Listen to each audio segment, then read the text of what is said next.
What is up, everyone? Fantasy points. We're back. The final points. Matt, we finally have a decent event to talk about. The second major. Just of a the decent year. event. It's just that's all it is. It's just a decent event. Well, after the last 4 weeks or whatever, it's like Okay. I'm just glad to have some normal golf. We got the second major of the year, Southern Hills, Tulsa, Oklahoma. It's obviously hosted events in the past, but it's here. Second major of the year. 2 more to go after this. How you feeling? I'm excited. I've been tired all day. I played 27 today. Now I'm on here to do this show. I'm ready to do this show, talk about golf, go to sleep, wake up, and watch golf all day. I'm just very excited. I can't wait to get into it. Yeah, and again, we've had so many courses that we've been kind of trying to weed through like what it's going to take, what kind of golfer we want, because we haven't seen like repetitive courses over the past couple of weeks. And obviously you get the same thing here with the major championship rotational course in the event. So I looked at some of the stuff, like obviously all you can really do is kind of paint the picture of how you think it's going to be played. But I watched the one flyover video, and it's like some of these holes, even the par threes, are just could turn disastrous for some guys. The par threes are, I think, the scariest part of this course. Like, that's realistically where a majority of this yardage is coming from, plus the two large par fives. But the par threes, I think, are like scary because if you miss, I mean, obviously it's a one shot, it's a par three. You miss on that tee shot, you're dead. And there's really not anywhere to miss. Like it's Yeah, green or bust. And it's green or bust. I was listening to somebody from the course, and they were talking about like there was one par three where you can literally almost lay up and stay short. It is the safest play to just try and save par. So it's like it's going to be interesting, some of the strategies some of these guys take, because there's going to be a lot of bogeys out there. Did you see what the cut line was set at on DraftKings for the over-under? I did not. I'm going to assume like +2. 6.5. Well, what? Yeah, that was a bad guess, honestly. No. You're right. That was a bad guess. What? I don't think that it was totally a bad guess. I don't think that's a bad guess at all. That checks out like big time though. Like, because it's gonna be 6.5. I mean, the under was -140, so they assume it's going to be probably 5 over, 6 over. But I just saw that that checks out. within the last hour or so, they were the only one that really had a bunch of props. I was just kind of going through, seeing how they thought it was going to play. But obviously, Vegas knows more than everyone. I like to believe. I mean, they usually set some pretty sharp lines. They know their stuff, and setting it at 146.5 was kind of eye-opening. I mean, it's not going to change anything that I've been doing or looking at, because I've been looking at bogey avoidance heavily. I've been looking at guys who are just hitting greens consistently, putting it close to the hole. But 146.5. Well, that checks out actually, because the cut from Kiwa last year, I believe, was +6, and I think this might play harder than Kiwa did last year. I was there at Kiwa last year, and that place is, from walking it, that I've walked a bunch of golf courses in my life. That was the most tired I've ever been, like in a full day. I was there on Sunday from 8 a.m. to when Phil won. So like all day walking on the beach. I'm like a pretty athletic guy. I played sports my whole life. That was the most tired I've ever been my entire life at Kiwa. And I'm not saying the walk's going to be as hard, but the golf course from like an architectural and playing golf standpoint might be a bit tougher. So yeah, it's going to be crazy. It's going to be crazy. Yeah, it is for sure. So, got a chance to look at weather. Obviously, you can do what you want with it, but it looks like early, late is the wave if you want to do it. I know me and you don't really get too much into that. I mean, you just kind of feel like you limit yourself. And I mean, I don't want to cross guys out of a player pool because they have a bad draw. Right. Like there could be a delay or something that completely flips the script, and guys are finishing late in another day. So it's like, I'm not going to weigh too much into that, but wind is going to be there, and every golfer is going to have to play in it regardless of they're early or late. It just depends on the severity of it. So, I mean, if you want to look at guys who play decent in the wind, I pulled it. I mean, just to get a look at it, but I'm not going to weigh too much into it. I'm not going to build 6 guys who are teeing off early in the morning on Thursday. I don't know where you stand on that. No, yeah, I totally agree with you. I'm not going to get too crazy with it. I saw some people talking about it from a showdowns perspective, but which I Yeah, think makes more sense, or first round leader. But from the full tournament, it usually evens itself out. I mean, very, very, very rarely does it like wipe a whole wave out. We saw the players, and there might have been one other tournament this season, but very rarely does that wipe a whole wave out from early morning to late. Usually the scores end up within a fraction of each other from the early late splits, but I don't know. It's like you said with the delay. The last time we've had a win delay was the 2021 Genesis. Are we gonna get that? Probably not, but like maybe. I'm not banking on it. I'm not considering no, it. I'm just talking about my guys like from a course fit, tournament fit, that type of standpoint. I'm not letting wind dictate whether I'm not at wind and time dictate who I'm playing. exactly. And then speaking of deciding on who we're playing, stat wise, what are you looking at this week? Because I had a pretty big model because I want a well rounded golfer. So Mm-hmm. bogey avoidance is key for me this week. And then I was looking at literally things as simple as fairways gained, greens and regulation, proximity to the hole from literally any distance because you don't know how golfers are going to play some of these holes. I mean, if there's layup shots, they're going to put themselves inside 100. If they're going for it, it's going to be 200 plus. So I just want guys who Right. are consistently putting it close with proximity. I put scrambling in there. I know the course had some renovations, whatnot, over the years since it was played in 2007. But looking at that leaderboard, scrambling was key. You look at the top, Mm-hmm. Oh yeah, the guys who for finished in sure. the top three. Tiger was 12th in scrambling. Woody Austin was first. Ernie Els was eighth. Aaron Oldhorser was fifth. So it's like these guys were scrambling well. They were able to save par when it got nasty. And I mean, there was only 5 guys who went under par for that whole week. And I think it's going to play harder than that. Obviously, it's Mm-hmm.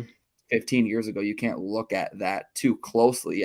There's just different golfers nowadays, but it is going to play harder. I think it could play pretty similar. One thing I noticed though, I went through like sand save percentage from these guys. It wasn't good. Like a lot of these guys were towards the bottom, Did you surprisingly. Like see? when Did you see Poulter's post about the sand or no? no, Ian Poulter posted today about how the bunkers are more grainy than they are sandy. So when you're in the bunkers, like you have no control, literal no control. And he posted a picture of the grooves on his club. It was just like the pebbles ripping up the grooves. So he's basically saying avoid bunkers at all costs. Like when you're yeah, in the bunker, you're making a bogey because you don't know where your ball's going. So I like that. That definitely checks out for like what you said, that the saying that the top of the guys did poor in scrambling because they only hit so few bunkers because they were hitting so many greens. I get what you're saying, and yeah. or I'm not a few greens, but just less bunkers is what I'm saying. So to put it into perspective, and I don't know how many guys made the cut last year. Or in 2007, I think it was the 70 and ties or whatnot. But looking at guys who finished inside the top 10, there were four four guys who finished T9 or better finished 60th or worse in sand save percentage. So that's where a majority of their bogeys were coming. Like their bogey avoidance was fine, but it's mainly that Right. they were avoiding those bunkers. But when they got in it, they weren't good. Like Tiger that year was 33rd in sand saves. If I remember correctly, I think he was 2 of 4. So like right at the 50% mark. So it's like Okay, and he wasn't in many bunkers. it wasn't in many bunkers at the end of the day. Just don't get yourself in the bunkers and proceed from there. I didn't weigh sand save into it at all. I know Right. bunkers are on every shot, but I would rather just do scrambling. You're right, because if you're, I mean, obviously you're gonna miss greens and you're gonna mess up, but if you're vouching for sand saves every single hole, you're dead. So, you want a guy who's gonna be a good overall scrambler from everywhere, who can get in, hit those pressure putts, those pressure up and downs. But you don't want someone who's gonna have to be an elite sand player because they're in the sand all the time. They're just Right. dead. So Yeah, if yeah, I those are definitely where the checked out. bogeys come from, some of the bunker shots, so be it. I'm not Yeah, going to target elite sand save guys for right. sure.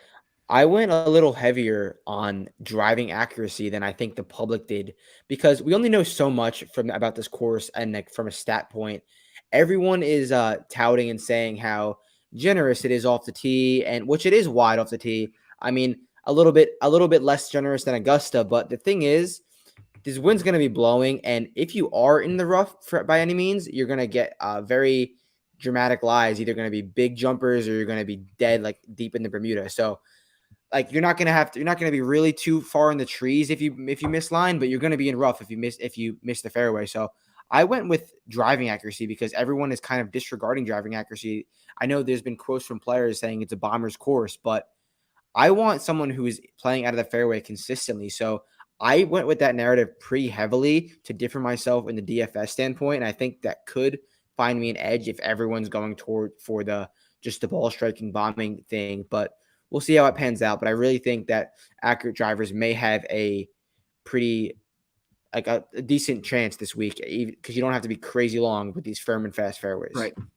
And you want to punch out, like if you're hitting your fairways and you're accurate off the tee, you can put it to your layup spot and you're still in a better spot than someone who was wayward off the tee and has to kind of struggle to get a bogey. Like that's gonna happen. So besides those par threes and the par fives, there's only 3 to 4 really, really long par fours. The other par fours are all fairway, mid iron / wedge.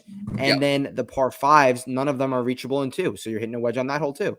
So I think that accuracy is going to be really important, and mid iron to wedge play is going to be really important rather than looking for bombers and long iron guys. So I went with the shorter hitters kind of this week. Not all the way, of course, but I went with that route pretty heavily in DFS to try to differ myself, especially towards the 7K and below range. Yeah, you have to differ yourself, especially with how stacked the field is from top to bottom. So before we get into the DraftKings pricing, fantasy points, big week, Matt. I don't know how many people know it outside of the subs, but the projections went live for the PGA Championship. We got ownership projection.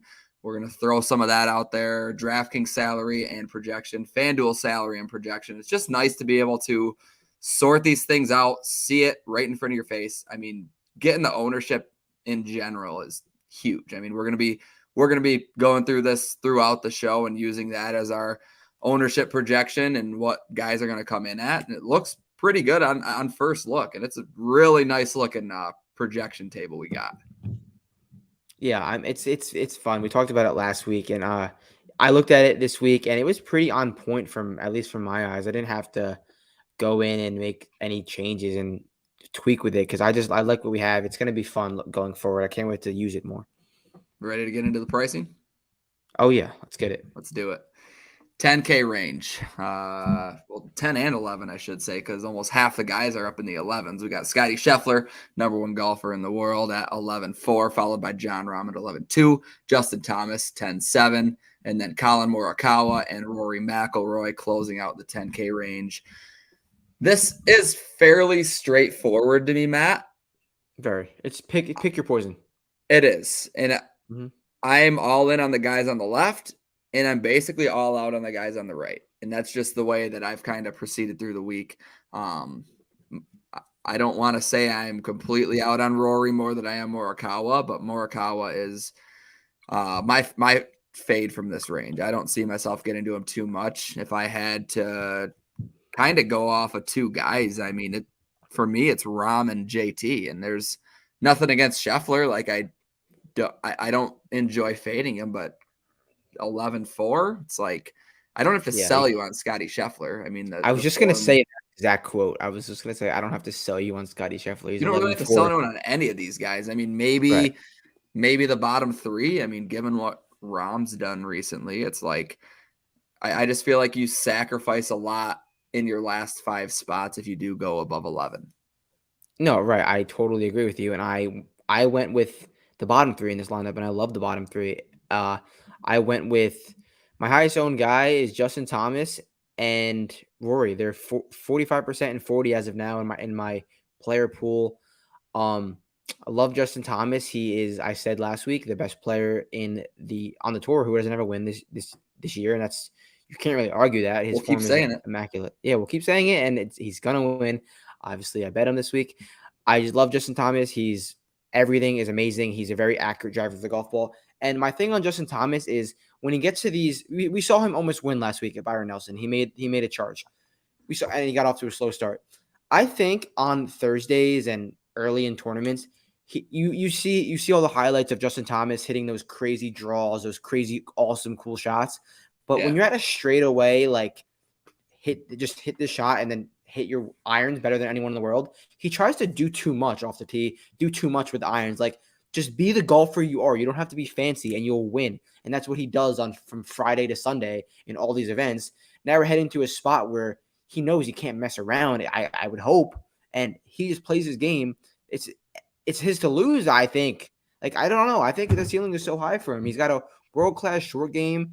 He doesn't need to make a million birdie putts. Hit your greens, make your pars, and then get up and down. That's Justin Thomas.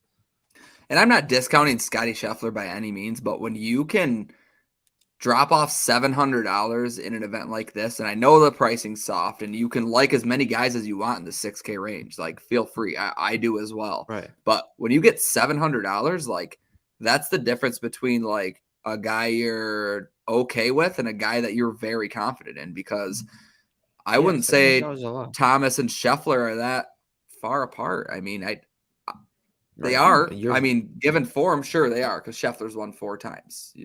I guess. But if you look at like what Justin Thomas has done over the past year, like, he's as consistent as it gets.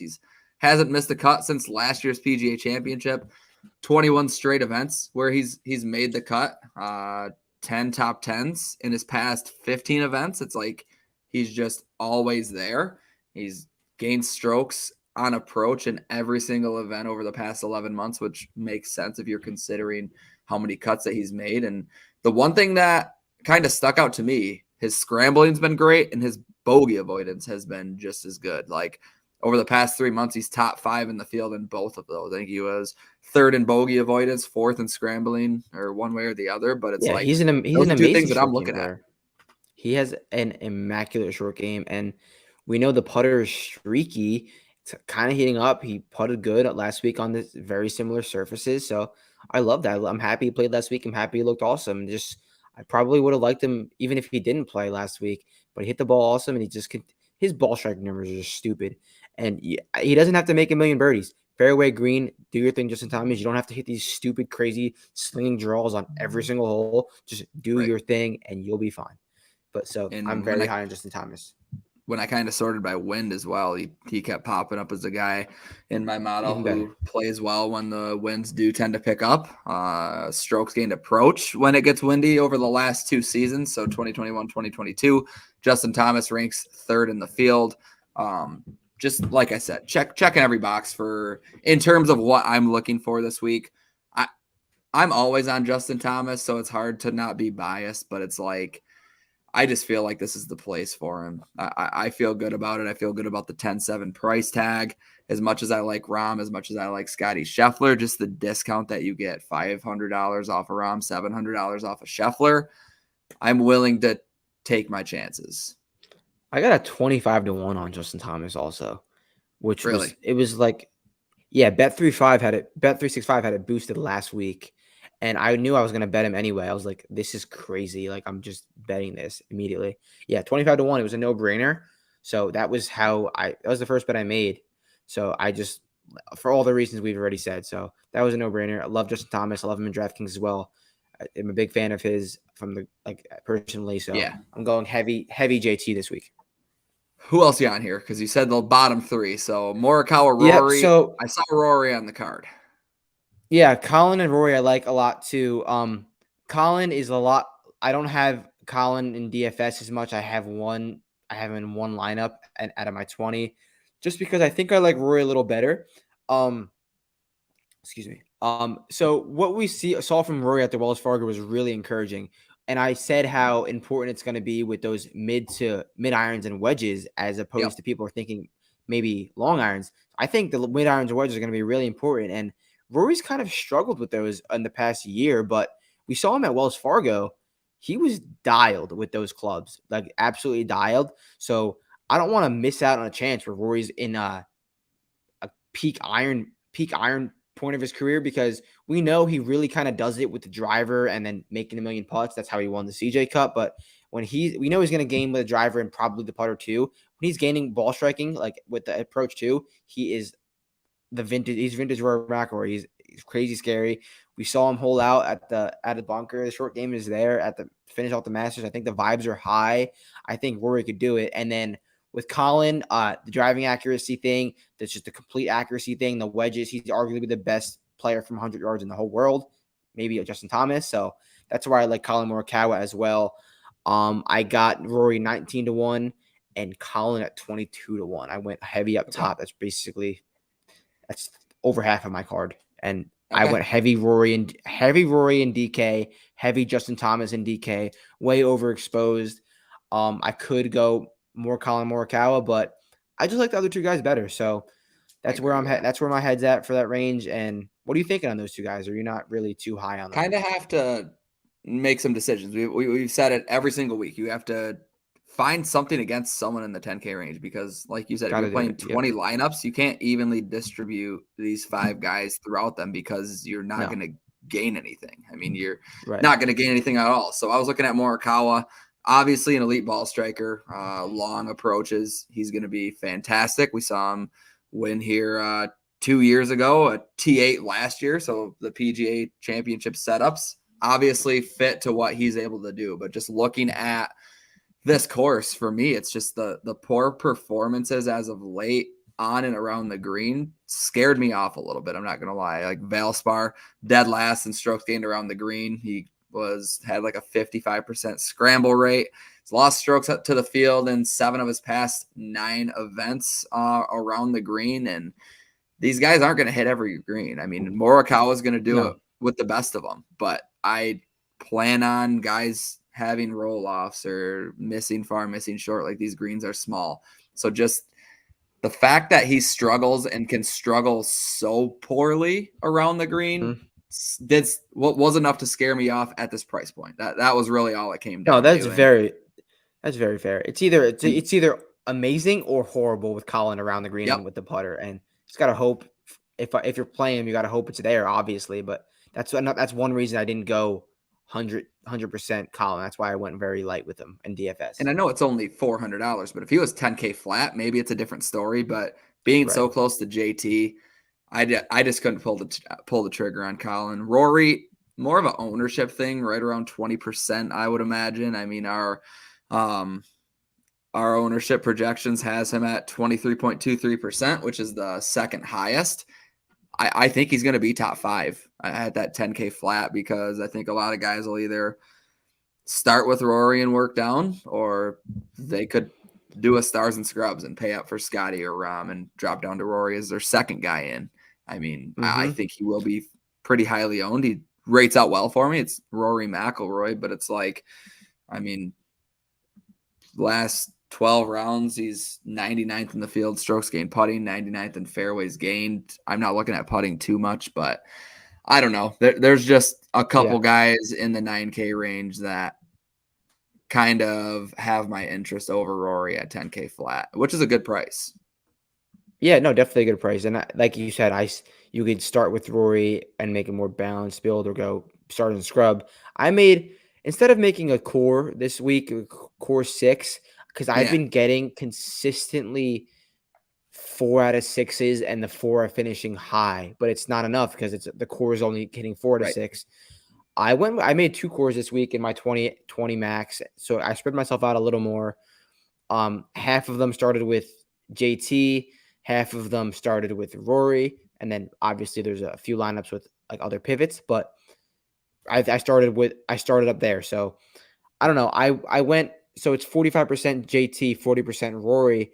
I'm projecting they're going to be around 20. So that's double the field.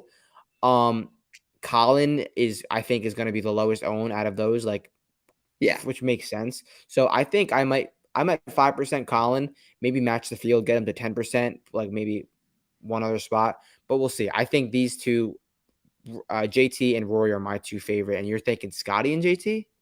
Or for me personally, yeah, I'm probably Rahm JT. Rahm JT. The thing, I didn't talk much on Rahm, but 4 or 5 in his career at the PGA, couple top 10s, as best as a T4 in 2018. Nothing crazy, but looking at the past 3 months, leads the field in off the tee, greens in regulation.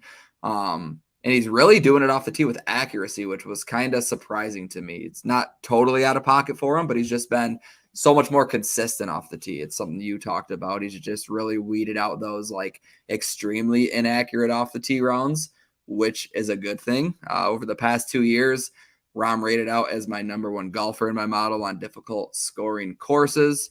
And then this season, obviously, ball striking off the tee, greens in regulation, he leads. So, I mean, outside of the Players Championship, he's been pretty solid around the green. Which doesn't count. He was in the bad wave. Yes.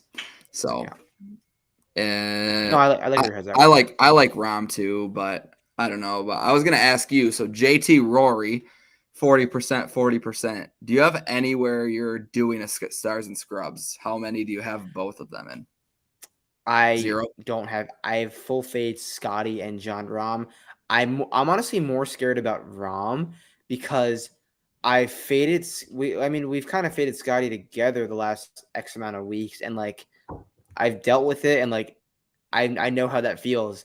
But like Jon Rahm is like when he gets going, he's Jon Rahm and he's scary. But the around the green game has kind of been like, I mean, at least from the eye test, has been a little scary, and I don't want to. He's been left with a lot of 20-foot par putts. Like you're not going to be able to live with that around here because you're not going to make as many birdies. So I'm fading the top. I'm fading Scotty and Rahm, and which allows me to get to some better guys in the mid-range to lower range. So I like where my head's at for now, but we'll see how it pans out come tomorrow morning and the weekend. Before we move on, I have no Scotty and Rahm at all. So whatever. So before we move on, how many lineups do you have JT and Rory as your first two in? So JT and Rory are in together. Together? Yes. 0. Okay. 0 as of now. So it starts with JT or Rory. Okay, that's fair. I like the balance build a little bit better for both, but I'm going to just keep it how it is for now because I really like some guys in the 9 and 8K range, so I couldn't really make it I couldn't really do JT Rory, and then if I wanted to go that 9 and 8K range. All right, let's get to it. 9K range. Interesting because major weeks they could always push a couple more guys into the 10K range if they wanted to, but first 4 in: Victor Hovland, Cam Smith, Jordan Spieth, Dustin Johnson, followed by Xander Schauffele, Hideki Matsuyama, Patrick Cantlay, and Brooks Koepka. Very interesting range. I mean, you're gonna have to hit here. I think this range is massive. I mean, I'm gonna pull up last year's pricing. There was T8 or better. There were 3 guys that came in the $9,000 range. Morikawa was 98 last year. Brooks was 95 last year. And I miscounted. Sorry, it was just those 2. But still, I mean, it's a big range. Those 2 finished higher than anyone in the 10K range last year.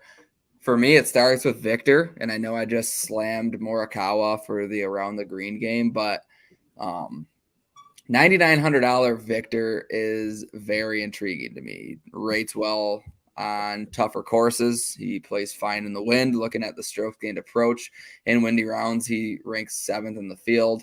Couple wins earlier around the world. He hasn't really got it done on the PGA Tour, but I mean, like 2 months ago, he was the 3rd ranked golfer in the world, and now he's 6th. And it's not like he's played bad. He's made 5 straight cuts, and 3 of them were top 10 finishes. So it's like, everything I'm looking at from like difficult course perspective and windy conditions perspectives, Victor's been checking out, and $9,900 is a pretty fair price at that.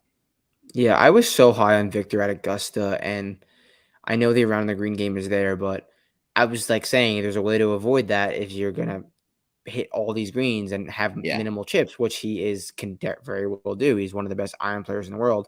But at the Masters, he gained almost 3 shots on approach, which is really good. But he was so bad around the green. He lost 5 strokes around the green at Augusta. And I feel like these chips could be harder than Augusta, the way these runoffs and the way they're grainy and tight. So. I mean, but he's been there he's been there a few times this year already practicing for this tournament. So, and he's obviously an Oklahoma guy. I don't know how much stock you want to put into that, but I got that, Matt, and I'm a big Victor fan. That around the green game really scares me off. I'd rather have him at like Torrey Pines US Open or something like that, where it's a little bit fluffier and not less grainy. So I did put Victor in one lineup, kind of as a life hedge and as a fan thing, but I can't. I'm not with the Victor thing this week. Yeah, and I mean, looking at even the past 12 rounds, like his scrambling, he's 57th in the field, which he's normally in the hundreds, it seems like. Right. Scrambling and around the green, I mean, give or take whichever one you want to kind of look at, but I'm more looking at, I want a guy who knows how to get up there and make their putt. Like his putting is good enough for me to kind of Putting is good. overlook what his struggles around the green. Past 12 rounds as well, leads the field in proximity. So if he's putting it close enough, hopefully he doesn't have to deal with too many chips. I mean, you don't know until we get there. We don't know how it's going to play. Mm-hmm. If there are runoffs and he's doing the same chip twice where the ball comes back to his feet, it's not going to be good. I mean, you can have a couple blow-up holes. We've seen it. We've seen it from him. Yeah, we've definitely seen it from him. And I want to quickly look at his numbers because now that you got me thinking, at Congressional, because at the WGC last year, because that's similar. I mean, just like -2 around the green. I feel like those are similar runoff areas that just caught my mind. But he's never gonna really gain around the green, so it is what it is. There's a way to mitigate it, hit more greens, and the ceiling is endless for Victor Hovland. So yeah, definitely can see it, but I'm going to have to pass.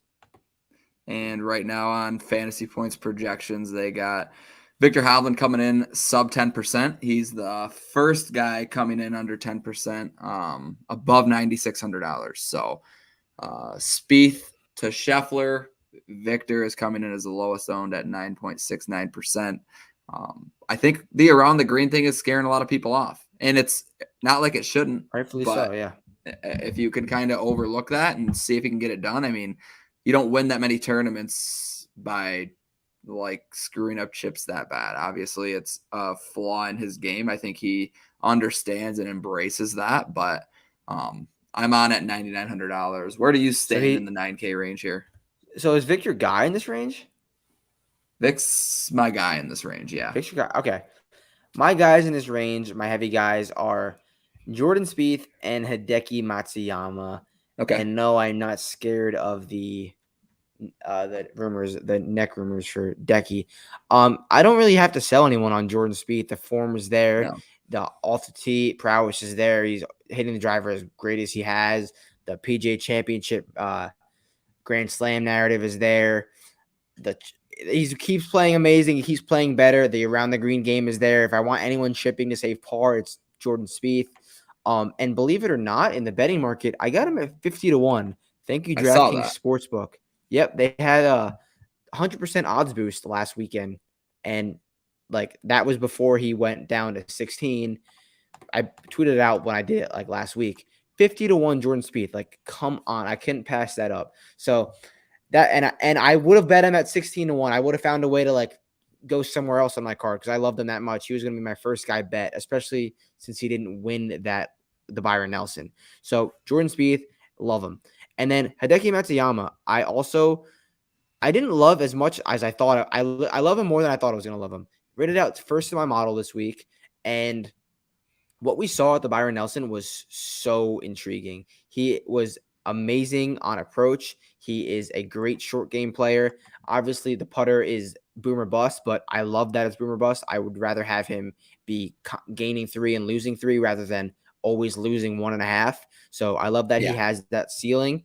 I missed that. There was a 55-1 floating early in the week. I missed him. I didn't get to bet him, but I'm going pretty heavy with him in DFS. Him and Jordan are my highest owned guys. I got Jordan at 45%, Decky at 40%.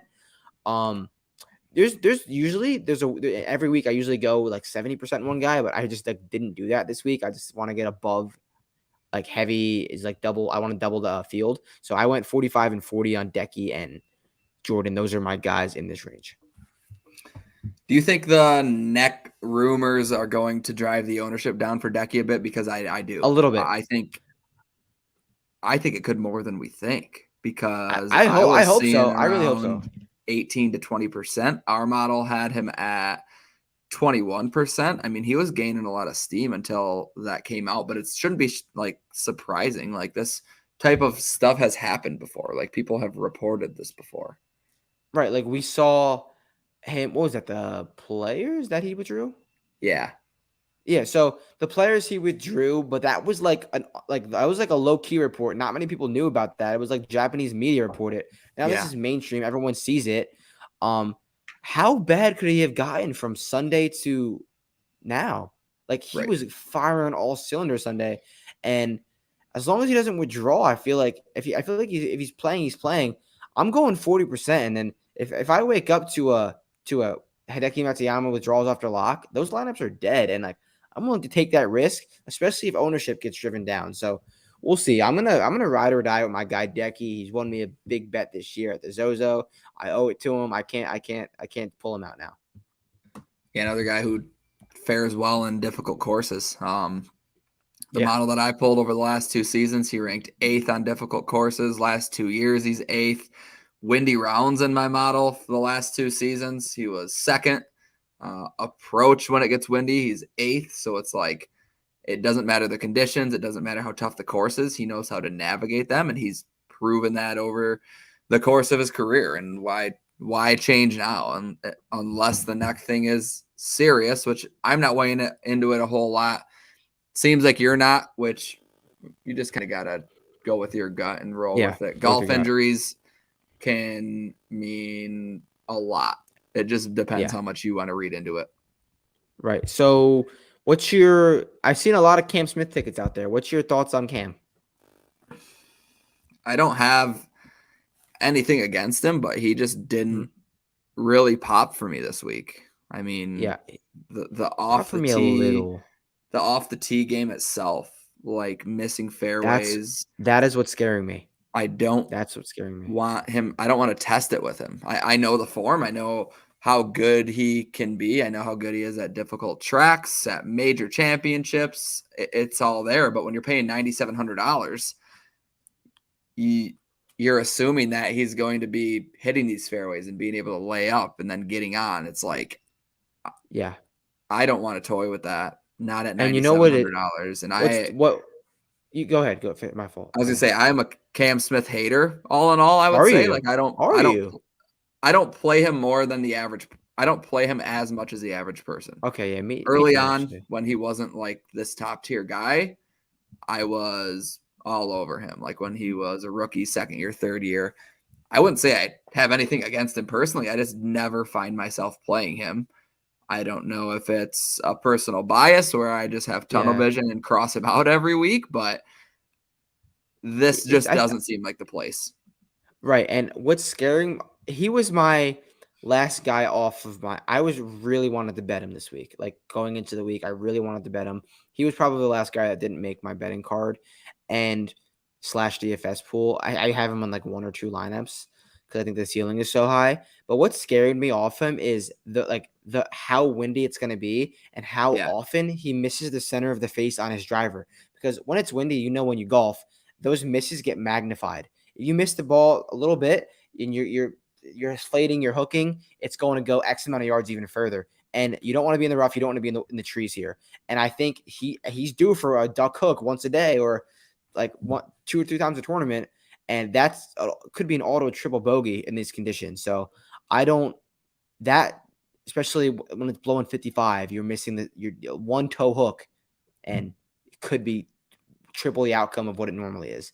And for all golfers that have logged measured rounds on ShotLink data in the field this season, for the 2022 season, there are only 6 guys who have worse fairways gained than Cam Smith. So I'm not paying $9,700 for him. Yeah, and I don't know if Cam Smith can hit a 3-wood 300 yards like you can. So I think that's another reason to get off of Cam Smith. Yeah. He also hits his driver more, so he doesn't have as much experience as me. I think he could get there Exactly. for sure, but Yeah. yeah, not many people have the raw power off the tee with a 3-wood like I do. But Yeah. Dustin Johnson He could might. He probably might. outdrive me with a Yeah. 3-wood. That's the second guy I'm on in this range. Yeah, I love it. Tell me. So last 3 majors, T19 or better in all of them. The Masters recently, T12, Open Championship last year, T8, US Open, T19. When he entered the week of the US Open, when he went on this little run of majors, which isn't all that surprising. I mean, we shouldn't be shocked. He was the second ranked golfer in the world. It's down to the 12th, which is kind of surprising. Honestly, I didn't really realize that he had slipped that far, but his missed cut at the majors. The last one was the PGA Championship. Prior to that, he had back-to-back second place finishes. And then just looking at my model for difficult courses over the last 2 seasons, DJ ranks third.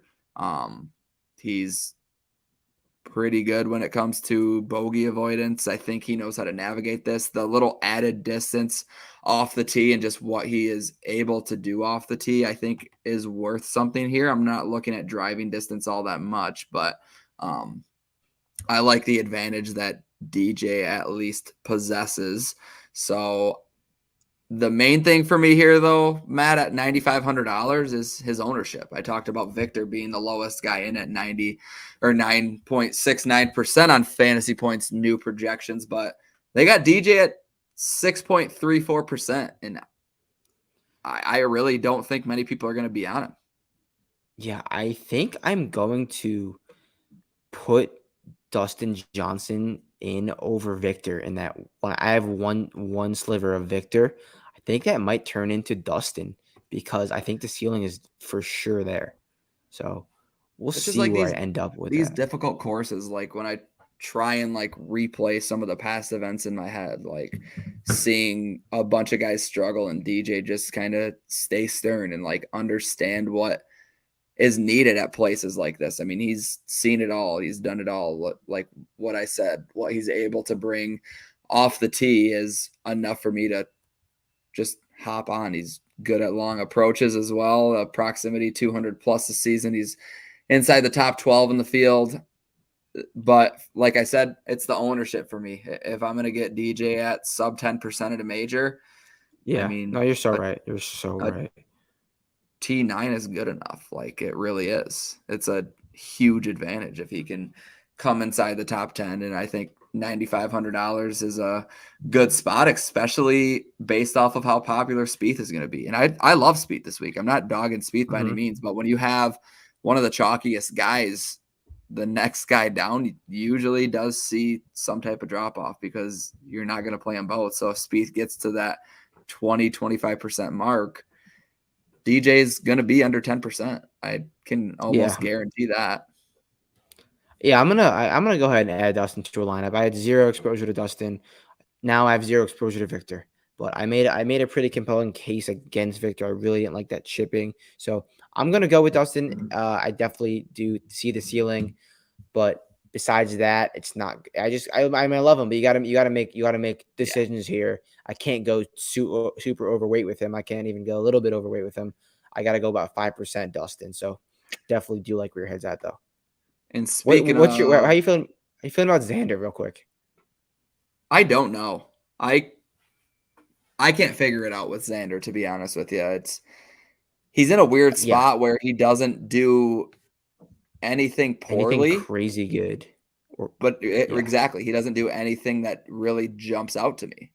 So that's I don't why I know feel if like I've been off of him for the most part. But it's like he's just middle of the pack, like of the upper tier. He's middle of the pack, and literally everything that I'm looking at, which might be a good thing. And I'm just overlooking the fact that he's so yeah, consistent. But right. I don't know. I don't know if you read my Sunday Showdown article, but I wrote up Xander as the Yes. headliner. I wrote up Xander as headliner. I was like, Xander, this is Xander Schauffele. He's going to come out on Sunday, shoot something low in the 60s, build some hype for Southern Hills, and just be Xander again. So Yeah. I would say don't buy into it. I feel like I predicted the first part. I thought hopefully the second part comes true. Maybe he goes out and just keeps it up. But I just feel like he's just going to disappoint everyone again because there's hype. There's some hype. I saw some hype on Twitter, and it's just like whenever Xander has hype, he just never performs. But we'll see. We'll see. I'm going no Xander. No Xander. He's Full fade. seventh highest projected golfer in our Good. projections over on Fantasy Good. Points. So they like him a decent amount, but he's pretty close to where he's priced. I mean, seventh isn't anything crazy by any means. Actually, seventh is where he normally is priced in a major. I feel like every single major, he's like 9,800, 9,700, or 10K flat, somewhere in there. So you do get a discount here. I mean, doesn't it seem like every major you're looking at Xander at like the upper nines or 10 flat? 110%. So you are getting a discount. And if this pricing came out after the Sunday round of the Byron Nelson, he might be up there a little bit, a few $100s more, but obviously didn't. So you are getting a discount. But we're seeing that with Hideki now. And we saw that with Scotty at Augusta. The pricing came out before whatever it was. Yeah. He kind of was, I think it was before a win. And he was in the I think he was in the nines, and then he went out and won. Yeah, it's early pricing can definitely do that. Do you have any take on Brooks? Bet him if you want to play him. I wouldn't really say DraftKings. He should be very low owned. You got the ceiling. So yeah, speaking of low owned and our fantasy points projections, Brooks is sub 5%. Yeah, only guy sub 5. Jeez. Only guy sub 5 until we get down to Webb Simpson at 78. Yeah, I went with Brooks in one lineup just because he was extremely low owned and there's a ceiling there. We saw nothing from him before Kiwa last year and he damn near won the thing. Yeah. So there's a ceiling there. He comes out for these events. I'm surprised he's that low owned because people know this, but I was really like, I never played Brooks ever. I'm not a Brooks guy, but 5%. Yeah, I'll go with. I played him 5% on Match the Field because there's a ceiling there. Is the form exactly where we want it to be for Brooks? No, but it's also not ever horrible. No, it doesn't seem like it ever really is. He just pops out of nowhere, but he's literally making every other cut. So maybe he missed his last one. Maybe this is his made cut because the withdrawal is weird though. Yeah. Weird. It was. But whatever it is about the PGA Championship setups, Brooks clearly has it figured out. Won back-to-back events in 2018, 2019, where the winning score was 16 under and then 8 under. So he has proven that he's able to play in just about anything. He's also had 3 top 5 finishes at the PGA Championship. So he gets it. Whatever they're putting out there, he gets it. But I'm not playing a whole lot of them. Actually, I'm not playing any of him at 9K. I'm not going to lie. Yeah, that's about all I like in this range. I obviously Jordan and Decky heavy, and then the next 2 guys I have sprinkled as pivots. I was 5% Vic, but now I got off Vic, 5% DJ, 5% Brooks, and 10% Cam Smith. Sadly, no Patrick Cantlay because I couldn't fit him. But yeah, all around game, stone cold, can play in difficult conditions, scary. I'm scared. He might be one of the guys I'm scared to fade. Obviously, not the best major record, but makes sense. Yeah. So let's get on to the 8K range.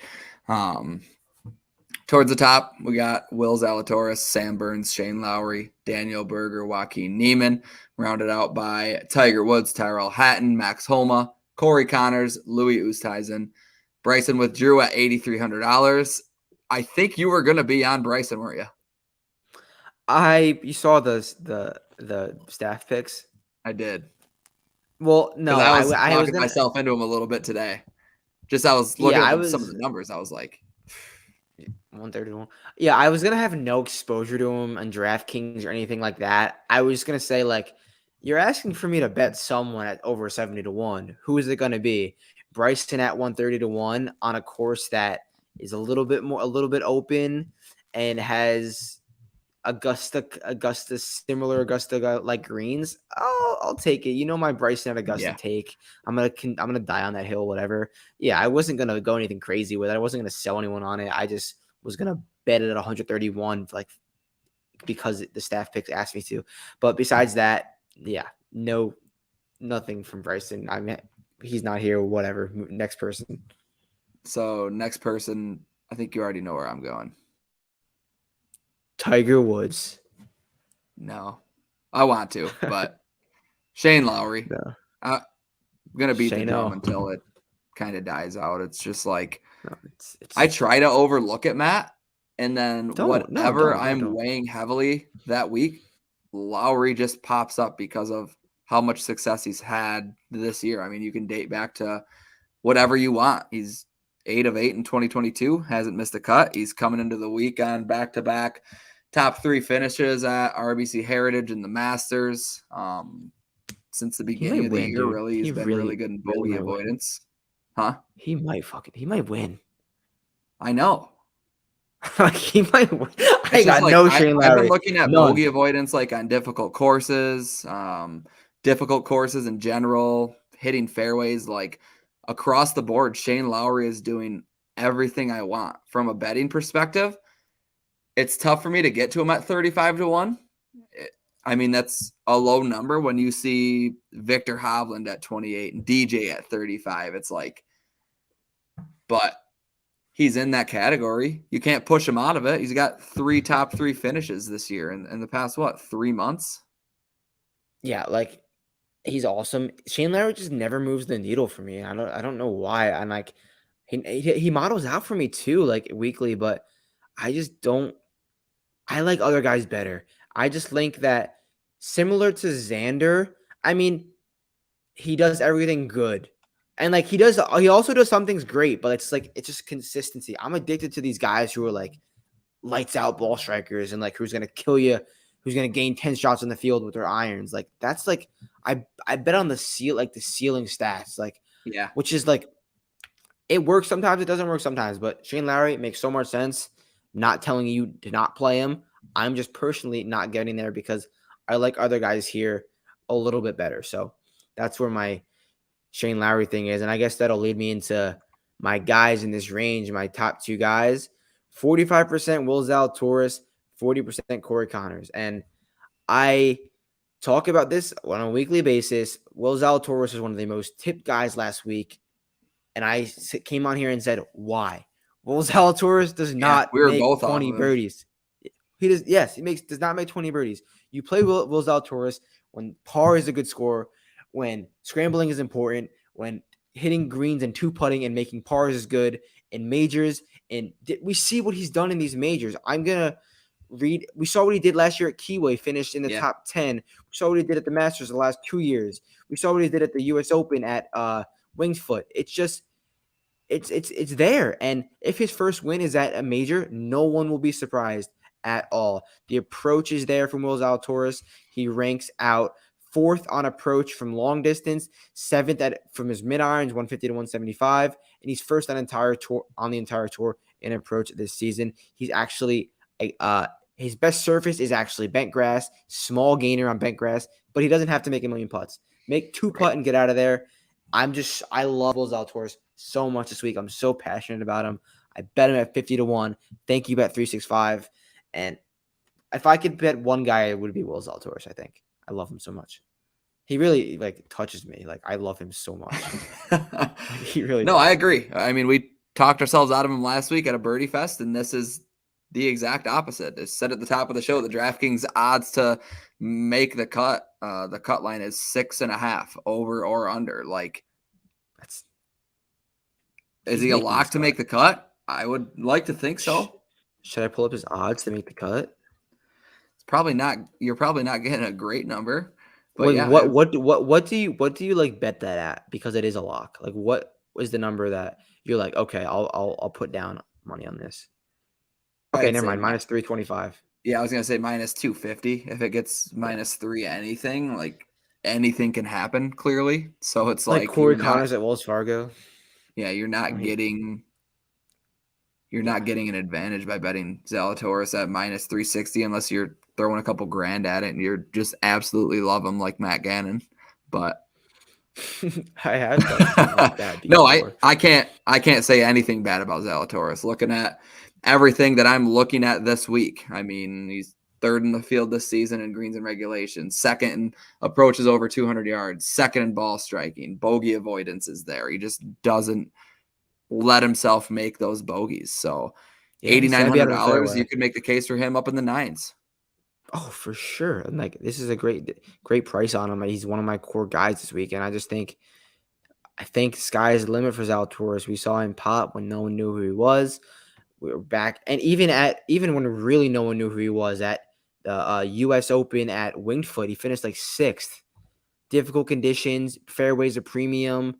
Make your par and get out of there. That's Zalatoris. That's when he thrives. Torrey Pines. Like I don't get why people are so big on him at the Byron Nelson. Like, I come know. on.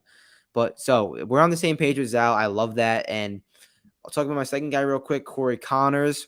Yep. He's another guy, fairway green, 2-putt, maybe 3-putt.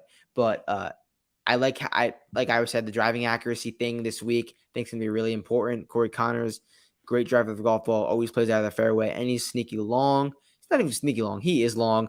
One of the best iron players in the world. Don't overthink it. I know he's going to be kind of highly owned at that price point, 8%, but I went 40 or 45%. So if I like him, I'm going to go heavy Corey Connors. And besides that, I don't really love anyone in this range. My other two guys that I went light in, Daniel Berger, 10%, who I actually do like a lot. Max Homa, 5%, and Joaquin Neiman, 5%. I might get rid of one of those guys, but Daniel Berger, real quick. Great driver, accuracy, great driving with the accuracy, amazing iron player with his mid irons and wedges, and he's one of the best scramblers in the world. Like literally, he's so good at scrambling. I said early in the season that he was going to win at St. Andrews, but this kind of makes sense. Like I like him here, and I couldn't fit him on my betting card because I just bet 3 guys in the 20s and then 2 guys in the 50s. So I couldn't fit anyone else. But if I had to add one more person, it would be Daniel Berger. I wish I can go. I just couldn't fit him in anywhere, but I do love him. That was a little tangent right there, but I do like those guys a lot. Well, you said real quick on Berger, and that was the next guy I was about to jump in on. Okay, good. Tell me more, Daniel Berger. So I've told you a bunch that I'm a Berger guy all year long, and I haven't really taken him because of it. Just I don't know, but whatever it is, price point, whatnot. Haven't got to Berger too much this year, and it's not like I missed out on anything, but at the same time, he's shown so much consistency, starting with the Century Tournament of Champions, where he finished 5th. He's coming into the week off of 4 straight made cuts. Didn't play all that well at the Masters, but at the end of the day, made the cut. He had a 4th at Honda, 13th at the Players, 21st at RBC Heritage, where he struggled around the green more than he has in almost a year. So when it comes to Berger, the bogey avoidance really popped up for me. He just doesn't make bogeys. He's 3rd in the field in scrambling on the season. You mentioned he's one of the best scramblers in the world. Absolutely. Always has been. He really is. Like, underrated. Like, I don't think people realize that. And then windy conditions. I've talked about this a couple times with some of these guys. Strokes gained approach. When the winds pick up over the past 2 seasons, Berger ranks 5th. Difficult courses, my model over the last 2 seasons, have him 7th. It's like everything that I'm kind of weighing in, Daniel Berger's popping his name up, and withdrew from Mexico with a undisclosed reason. We don't know why he didn't play that week. It wasn't like a post lock or a mid-tournament withdraw. It might have just been, I don't want to go across country this week. Like, it's not all that big of a deal. Like, especially like an event like that where it's like Mexico or Punta Cana or something like that. Like, if a guy decides last second, like, I'm not going to make that trip, something comes up. They have to say undisclosed. Most places do, because you assume a withdrawal is an injury, or who knows. You literally could throw 1,000 things out there for why somebody could withdraw. But I'm not under the impression that he's suffering from any injury. I love Berger at $8,600. I'm gonna have a ton of him in Lowry. Okay, I'm gonna have a ton of them. I mean, I don't know. Those 2 guys. Those are top 2. Those are my top 2 by a lot. Top 2 own. All right, yeah. I mean, I'm happy we're on different guys, because you're heavy Shane Lowry and Daniel Berger. I'm heavy Zal, Corey Connors. Anyone else you're sprinkling in this range, or? I'm going to get to Louis a little bit.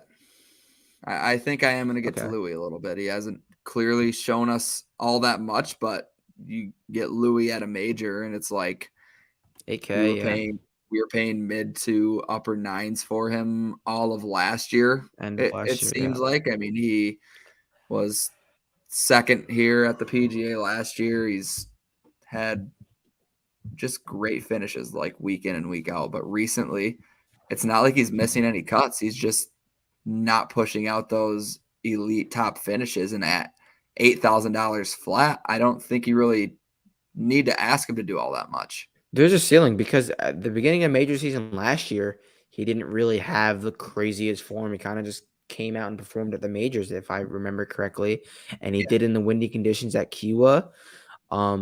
Yeah, I mean that Kiwa leaderboard, the way that shaked up was just so ridiculous. Like no one predicted that. That was just so crazy, and then just thinking about how crazy that was. So yeah, Louis Oosthuizen likes these conditions. Major, yeah, checks many boxes. And there's only Besides one that, event this season where he's lost strokes in terms of fairways gained, yeah, which like is what I'm looking for. I mean, he's that's Louis, like fairway green. Is yep, it simple? and The Cam Tringali build. that's all I'm really looking for. And at $8,000 flat, same as Corey Connors for you, but Louis just comes with a little bit more experience, somewhat of a higher ceiling, I would say. I think Louis would probably be a more realistic winner than Connors, even though Connors probably rates out better, is in much better form. But it's like, I don't know. It's all there for Louis. I'm not going to be overexposed by any means, but at $8,000 flat, he's a guy that you can definitely get to with ease. Or you can just go $900 lower and go 100% Cam Tringali because they might be the same golfer. I'm going to just kidding. pass I'm for just now, kidding. but I'll I'm just kidding. I have no I'll Cam get Tringali, back. but now I'm going to add him after I talk him up in the next slide. Last guy I want to touch on because he's also my favorite golfer, Ty Hatton. I can't get there. Nothing. We saw what he said at Augusta. I can't play these courses that don't reward good shots. That's gonna happen this week. You're gonna hit your spot and it's gonna roll from time to time, not where you're expecting it to be, and you're gonna be left with a grainy chip that you probably shouldn't deserve, but that's the way it happens, and you're gonna have to overcome that. And Hatton saw it through a fit at Augusta. It's gonna happen again this week. So no, it's a no for me. Yeah, would it shock me if he made his way up there? No, it wouldn't shock me if No, any of no, these no, guys no, in this no, range no. made his way up there. It's you just have to cut some guys out, and You gotta make decisions. Yep. this isn't the spot for Hatton. If he wins, I'll be excited, but Yeah. I'm not gonna be a part of it. I don't think a whole lot of Yeah. people will. It looks like he's just over 5% on the fantasy points ownership projections. So let's move on to the 7Ks. You ready to rock? Ready to rock. Cam Tringali. All right. So $7,000 and below. Matthew Fitzpatrick leads the way, and I'm going to be on. I'm not going to lie to you. On heavy. He's my biggest guy in this range. He's the first guy that kind of popped out to me. 50 to 1 in the betting market. 5 top finishes in 2022. His most recent event was the Wells Fargo, where he finished in a tie for second. Number 1 in the field in bogey avoidance on the season. Number 2 in the field in scrambling. 2 things that I've been beating the drum on this whole show, this whole week. If you're able to do those 2 things and be accurate off the tee, which I would like to believe Matthew Fitzpatrick He is up there. He is. I don't see how you can't pay $7,900 for him. Right. And I was at the Wells Fargo, obviously, walking on Sunday or maybe Saturday with Kirshner, and we were just joking about how people on Twitter were saying, if this event was just a few strokes more difficult, Matt Fitzpatrick wins. And we were like, that's such a subjective like quote. Like it is what it is, and like it's difficult. Doesn't get more difficult than this. If there's a spot that might get more difficult than this, it might be Southern Hills. So if Matt Fitzpatrick shoots 4 even par rounds, he'll top 5. And he could very well do that. Literally, like, and the craziest thing, me and Brian were talking about this and like watching the shot link and watching him play. He'll never make a 15-foot birdie putt, but he'll always make a 15-foot par putt. Just like when it's time to save par and skate up and down, Matt Fitzpatrick is ready. So I love him for like that. Those reasons that you just said. He's my heaviest guy in this range, and second heaviest guy in this range is you could probably guess it's Russell Henley. Yeah. It's Russell Henley. He is fairway. He's a great mid-iron, great wedger, and these majors are usually longer golf courses and require really amazing long iron play, but I think this is one of the majors that's going to be less of that. So that's Russell Henley's jam, mid irons, long irons, and he's a great scrambler as well. So didn't overthink it. Didn't galaxy brain that. Russell Henley's my guy. I'm going to go back to him because he's paid off for me more times than he hasn't in the DFS market. Yeah, and rightfully so. I mean, our fantasy points has him sub 10% at $7,200. Yeah, 40% I went. I don't know what his ownership will be actually. I think it will be sub 10, but it doesn't make sense being down in this range. It's just there's so many like big names that people can gravitate towards. I think the whole Cam Young thing, and don't get me wrong, Cam Young rates out really well for me, but he's going to be so popular that Cam Young's going to win Travelers, by the way. That's my take. Okay. If he plays. That's my take. I'm willing to wait for that. Yeah. Won't be this week. I think I'm taking a pass on Cam Young this week. And I don't have any reason. I don't have any reason against him outside of the ownership. And the guy's still a rookie. Like he can get eaten up by some of these courses. We just haven't seen enough of it to really make a case one way or the other. It's like if he's going to come in at what's our ownership got him at? Let me sort this. 22.8%, the third highest owned guy. It's like crazy. You're paying $7,600 for him, and you have so many proven guys at that price and below that price who have done it, who have been around for quite a while and understand what it takes. I mean, I can't play a 20 to 25% owned Cam. Okay, you want me to give you a reason? You want me to give you a reason? If you have no reason. Played in 3 majors in his career. He's missed the cut in all 3. This past Masters, he's missed the cut in last year's U.S. Open and the U.S. Open in 2019. I know he wasn't the same golf from 2019, but the last 2 he was fairly respected, at least, and known.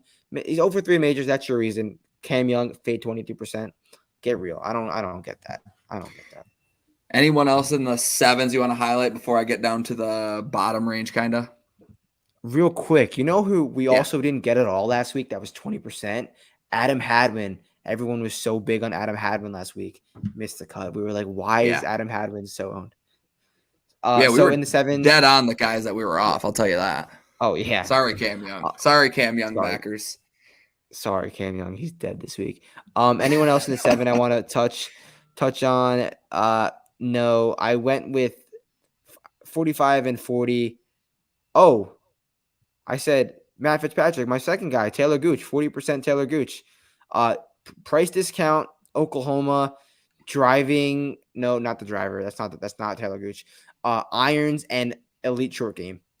Driver is a little scary. Price point, irons, deadly short game. Oklahoma, Taylor Gooch. Go Pokes. Okay. That's it. All right.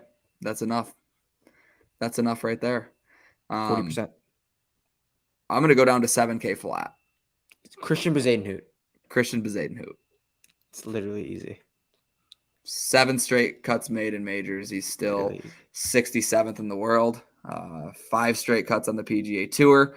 T12 at last week's Byron Nelson. And then T30 at last year's PGA Championship, which I had to kind of backtrack and look because I remember him being towards the top. He was T5 heading into Sunday at 3 under. 3 or 4 shots back of Phil.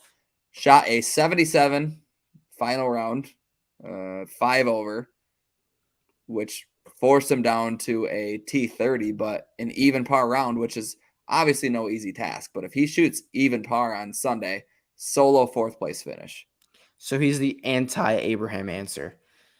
Because Abraham Answer last year, I remember showing up to the golf course and Abe Answer was like 6 under through like 12 holes, and I was like, this is so on brand for Abe Ancer, just backdooring a top 5. Played a different golf course, and it was just so weird. And yeah, Bezaden, great. I knew you were gonna say that.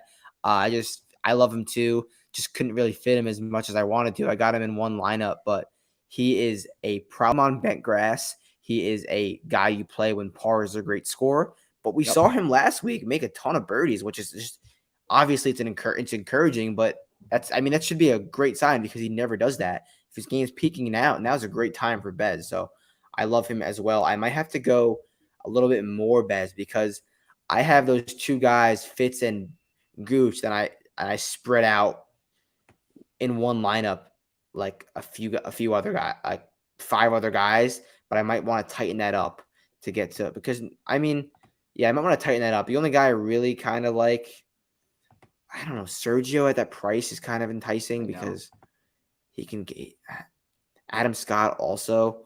I have 5% J Day. I can get rid of that. With Seabass though, it's like you've been saying all year, and we've been talking about it all year. It's like this is the type of place that you want him. Yeah, I gotta go more. Like I gotta go more. He could shoot 2 over on the tournament and back his way into a top 10. Like it's a realistic possibility. I think it's just like when conditions get tough, that's where he excels. He's good enough with the putter. And one thing that I was looking at, I mean, on the season, he's 8th in fairways gained, 5th in scrambling. It's the 2 things that we're looking at on top of bogey avoidance, which he doesn't make a whole lot of them. He's not the best when it comes to bogey avoidance, but good enough. And at $7K, and he's on my season-long team, so he gets that boost always. Yeah, everyone knows that. Yeah. Everyone tweets about that. If he's on Dom's season-long team, you play him. He's on my DraftKings lineup, and he's gonna win, even though I don't have many wins. Well, the last time I was heavy on Bez, which I was at Honda Classic, but he did get Sobeled that week, so I can cross that off. I might go heavy with him again now that I can't go too heavy, but I can go more than 5%. I think I might have to because this is the rare occurrence you get to play Bez in difficult conditions, and we love the South Africans in wind. Let's do Bez. Let's do Bez big. Let's do it. Ready to jump down to the sixes? Sixes. All right. Rounding it out, very strong 6K range. Very strong. Like I have there's someone that might win in this range, and I know who it is. Let's hear it. It's Kevin Na. Kevin Na might win because I'll tell you. I'll give you the Kevin Na thing. Okay. Give it to me. Driving accuracy, I think, is going to be at a premium this week. Bang. You don't have to be long, and because I think these wedges and mid irons are going to be crazy. And Kevin Na is having one of the craziest approach years of his career. Like I don't know where it's coming from, but we talked about it a few weeks ago. Is going nuts on approach. Combine that with what is he at the core? An elite scrambler, an elite putter, elite short game player. I think this is Kevin Na. I think this is a really good spot for him, and he's going to fly under the radar. Obviously, 6,900. No one's touting Kevin Na. Get him near 300 to 1 in some spots.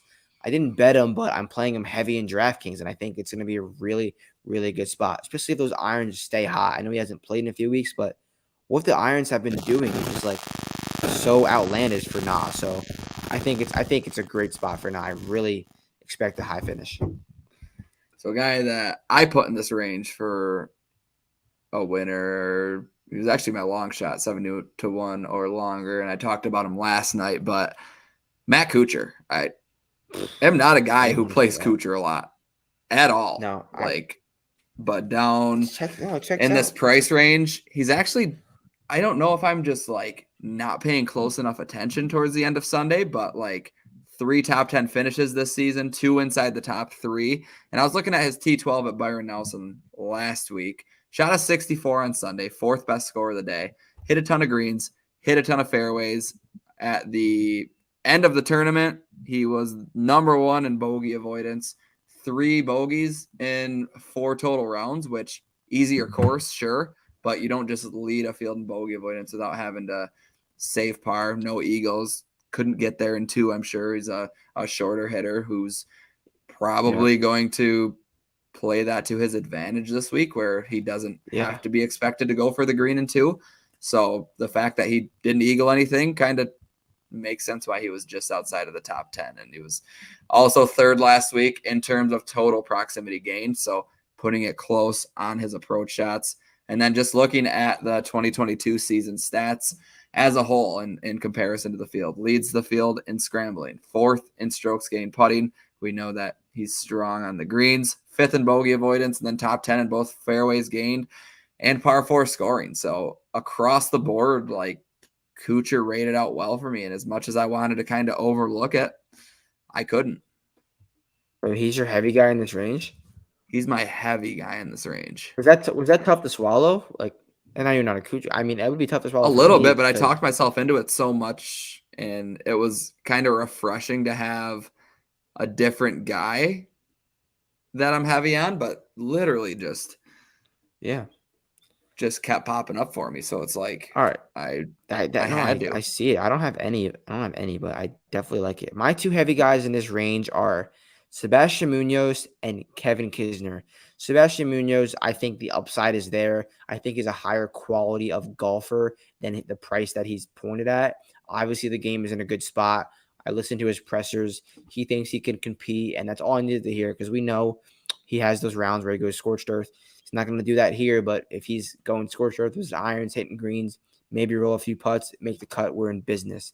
And then Kevin Kisner, $6K at a course that, like the Kevin Na thing, we saw Kevin Kisner lead the field in approach at the Masters. Like, what? Yeah. And he didn't really do anything crazy before then, and he's kind of tailed off again after that. But now we're coming to a spot where you got to get up for. Very accurate off the tee, which I'm big on, like I said. And I think these wedges and mid irons are going to be crazy. And what is Kevin Kisner at the core? A great short game player. I love it. I'm going heavy Kisner, heavy Kevin Na, heavy Sebastian Munoz. Okay. That's fair. I mean, this range, dude, I can look up and down it and just talk myself into so many of these guys. So many guys. Seems like. Yeah, you got to make another one. Another one that I was looking at. What if I told you could get a guy at $6,700 who's coming off of a win last week? Sam Horsfield. I saw you tweet it. And the thing for Horsfield for me, it's like, it seems like he's been around for so long, just like playing his occasional major, playing his occasional alternate event. He's still just 25 years old. I had to go back and fact check it, because I was like, when was the first time he played an event? He qualified for the US Open in 2015 when he was 18 years old. It was the first time that we saw him. August 2020, he caught fire winning the Celtic Classic, winning the Hero Open.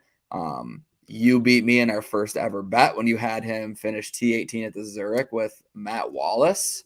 Why did I pick him? No, I picked him as the worst because I hated Wallace so much. Oh, yeah. I was going to say, I wouldn't pick Sam Horsfield. Horsfield, of course, carried. But I looked into the DP World Tour stats on the season. Give or take, I mean, it's not a whole lot of rounds. It's not a whole lot to look at, but it's there. So what I got, 21st in strokes gained putting, 8th from tee to green, 3rd in par 3 scoring. Made the cut in both majors last year. They weren't pretty, but they made cuts at the end of the day. PGA Championship last year, T49, and then the US Open, T67. So I think there's enough there to kind of back Horsfield at $6,700. Yeah, I don't hate that at all. And are you going to sprinkle, medium, heavy? You going?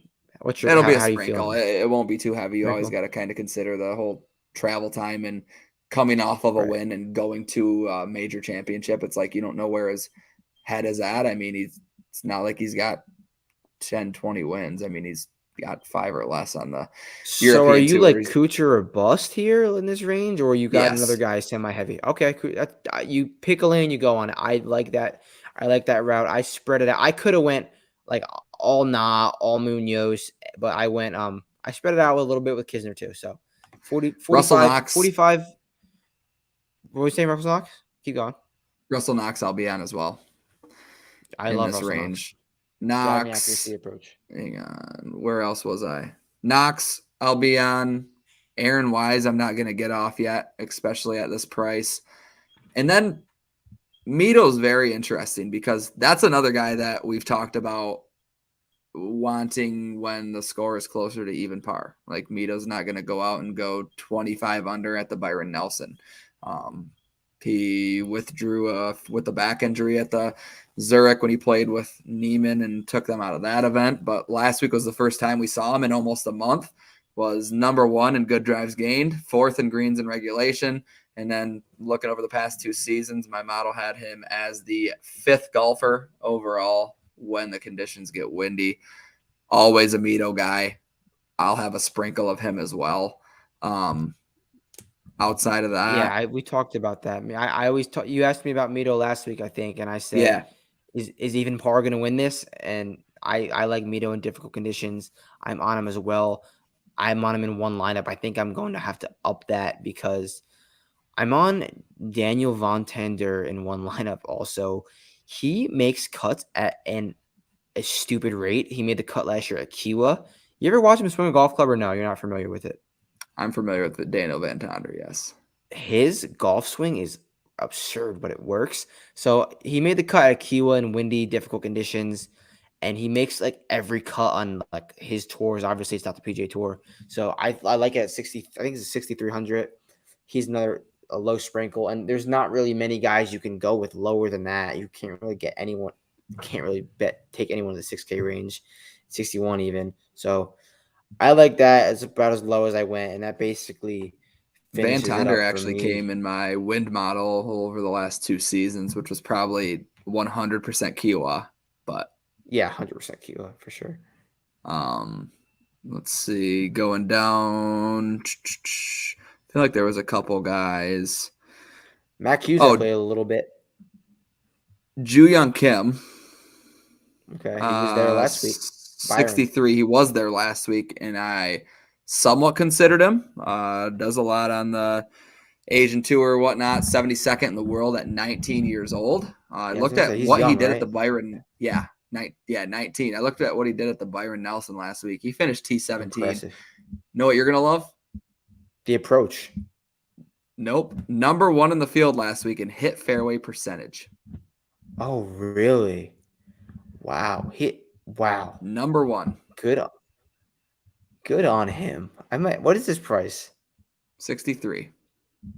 Oh, okay. And on top of that, it's not like he was just hitting fairways. He was 5th in strokes gained approach at Byron Nelson, 7th in greens. Okay, yeah, I knew there was approach. 12th tee to green. I saw that approach number. Crazy. I mean, numbers don't lie. Like you're hitting the ball that good compared to the field. That checks out. And there's no more of a recency bias than this, clearly. Than last week. He's playing it. Maybe he's Japanese, right? Yeah. All right. Maybe if Decky withdraws, he's the guy.